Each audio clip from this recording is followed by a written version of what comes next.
PCOS या PCOD ये कौन सी बीमारी होती है? तो ये खवातीन की कंडीशन एक बीमारी होती है। तो उसमें जो है हार्मोनल इम्बैलेंस आ जाता है ना। इस बीमारी में अलामत क्या होती है? 3 महीने तक जो है वो मेंसेस नहीं आते हैं। तो ये पीएमओएस क्या होता है?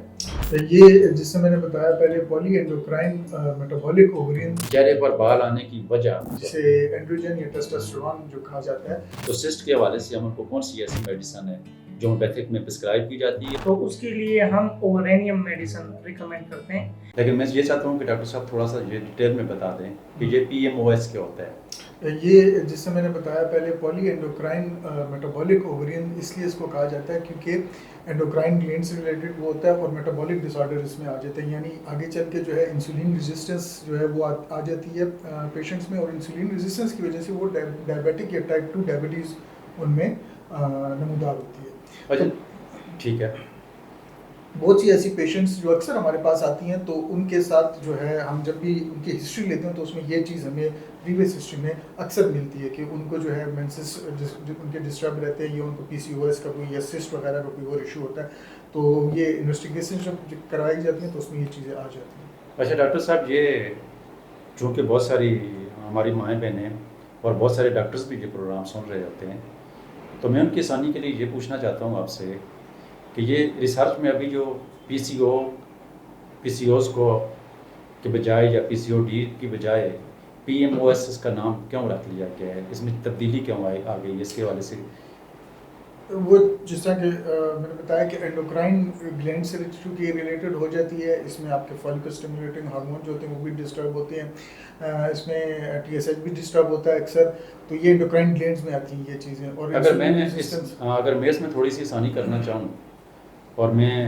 अपनी माँ बहनों के लिए या डॉक्टर्स रात के लिए इसको आसान करना चाहूँ, तो उसकी बुनियादी वजह ये होती है कि जब पीसीओएस का ये मतलब होता है कि वहाँ पर अंदर ओवरीज के अंदर सिस्ट बन जाती हैं जी। लेकिन बहुत सारी औरतें देखने को मिलती हैं जिनकी ओवरीज के अंदर सिस्ट तो नहीं होती है, लेकिन उनके अंदर ये पूरी अलामत पाई जाती हैं, तो इसीलिए इसका नाम चेंज करके पीएमओ रख दिया गया है कि यहाँ पर मल्टीपल ग्लैंड्स जो हैं इसमें इन्वॉल्व होते हैं और ये बीमारी पैदा हो जाती है। तो यकीनी तौर पर जो हमारे व्यूवर्स हैं, जो हमारी माएँ बहनें बेटियाँ इस मर्ज़ में मुब्तला हैं, तो इस बीमारी के हवाले से यकीनन वो जान चुकी होंगी कि ये बीमारी है क्या। अब इसके होम्योपैथिक इलाज की तरफ हम आएंगे, क्योंकि होम्योपैथिक इलाज जो होता है ये उम्मीद की आखिरी किरण होती है, और अल्हम्दुलिल्लाह अल्लाह के फजल से बेशुमार औरतें बेशुमार मर्ज़ों में जब हमारे पास आती हैं तो वो किसी और सिस्टम में ठीक नहीं होती हैं, लेकिन होम्योपैथिक के अंदर बहुत सारी औरतें सेहतयाब हो जाती हैं, जैसा कि हम रोज़ाना क्लिनिक में देखते हैं। अच्छा डॉक्टर साहब, ये बताएं कि जब हमारी क्लिनिक में जब कोई पीसीओएस के साथ कोई औरत आती है, सिम्टम्स के हवाले से तो बात हो चुकी है, लेकिन उसके चेहरे के ऊपर जब बाल आते हैं तो उसकी सबसे बड़ी वजह या बुनियादी वजह चेहरे पर बाल आने की वजह, ताकि जो हमारी व्यूवर्स हैं वो सुन रही हैं उनको पता चले कि इसकी मेन वजह क्या है कि चेहरे के ऊपर बाल आ गए हैं। ये इसमें जो मर्दाना हार्मोन होता है जिसे एंड्रोजन या टेस्टोस्टेरोन जो कहा जाता है, उसकी जब एलिवेशन हो जाती है, जो कि नहीं होनी चाहिए नॉर्मल तौर पे, तो उसकी वजह से चूँकि मर्दों के भी फेस पे फेशियल हेयर होते हैं, तो वो उनमें ख़वातीन में आना शुरू हो जाता है इस हार्मोन की वजह से, इसके एक्सीड लेवल जो एक्सीड कर जाते हैं। ठीक है। अच्छा, जब हमारे पास औरतें इस कंडीशन में आती हैं कि उनके चेहरे के ऊपर बाल भी होते हैं, उनके चेहरे के ऊपर दाने भी निकल जाते हैं, उनका वज़न भी बढ़ रहा होता है, तो फिर जब हम उनसे सिम्टम्स लेते हैं तो उन सिम्टम्स को लेकर उनकी अल्ट्रासाउंड करवा के, उनके टेस्ट करवा के, हार्मोनल टेस्ट करवा के हम उनकी फिर ट्रीटमेंट शुरू करते हैं।